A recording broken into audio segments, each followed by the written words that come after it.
Hello everyone, I'm Daphne Chen, and it's my great honor to be invited by MyPSA to share my niche career field or my career journey as a logistic pharmacist to all of you.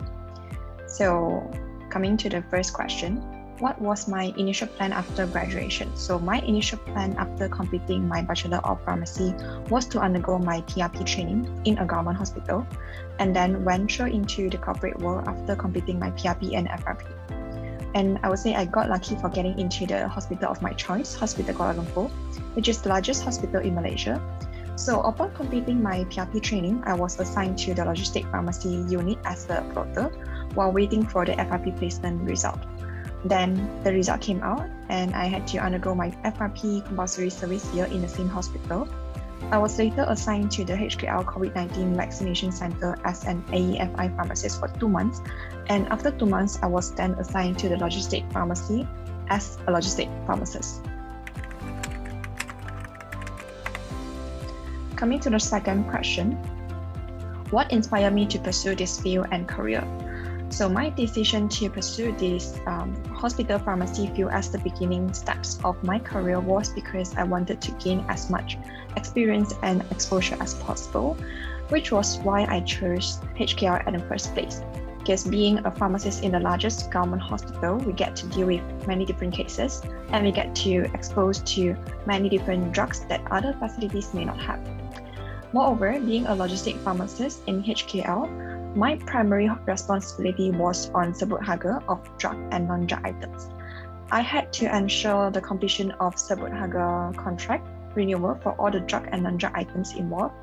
If that was not done properly or not done on time before the previous contract expires, it may affect the stock level of medications and supply of the surgical items in the hospital.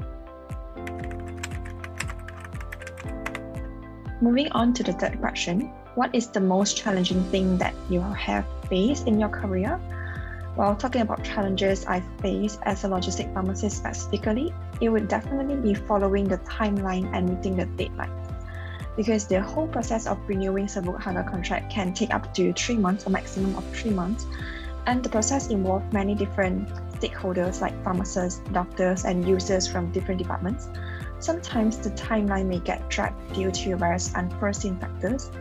In my opinion, I would say in HKL or in government as a whole, the processes are still quite tedious and traditional, which I think there are many ways where we can improve and speed up everything, such as making it more digitalized. So coming to the next question, what keeps you interested in venturing further in this field? To be honest, we did not get to choose which unit we wanted.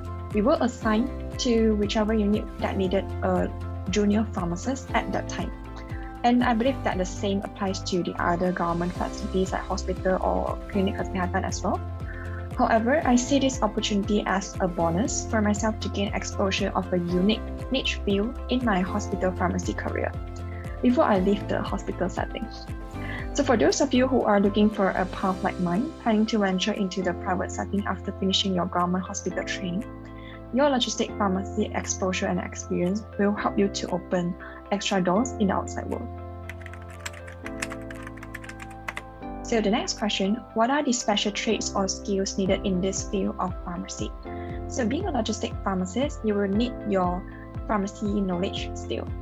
The other required skills are inventory management, strategic planning, people management, communication skills, and being someone who is organized and detailed. And teamwork is also very important in any working environment, I would say. It is, of course, important in a logistic pharmacy setting. And taking myself as an example, my role as a pharmacist who in charge of sebut harga required me to deal with many different, a lot of documentations, a lot of paperwork. So it is especially important for me to be an organized and detailed person, as I had to ensure that everything that I submitted to the government procurement system is correct and precise, because even a tiny mistake could affect the whole process. On the other hand, my role also required me to have effective communication with different stakeholders in order to get the task done. Hence, I would say it's important for a logistic pharmacist to be someone who is able to speak out. So next question, who or what do you always deal with instead of patients? I would say drugs for sure, paperwork, and people.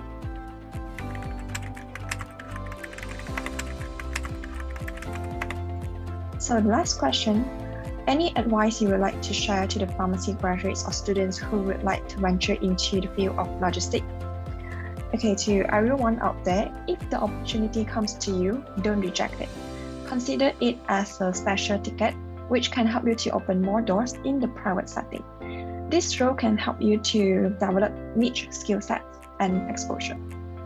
Believe it or not, I was approached by many HR recruiters or even hiring managers from the private hospital setting, retail pharmacy, and pharma industry for different positions. So yeah, I wish all of you the best in your future adventures.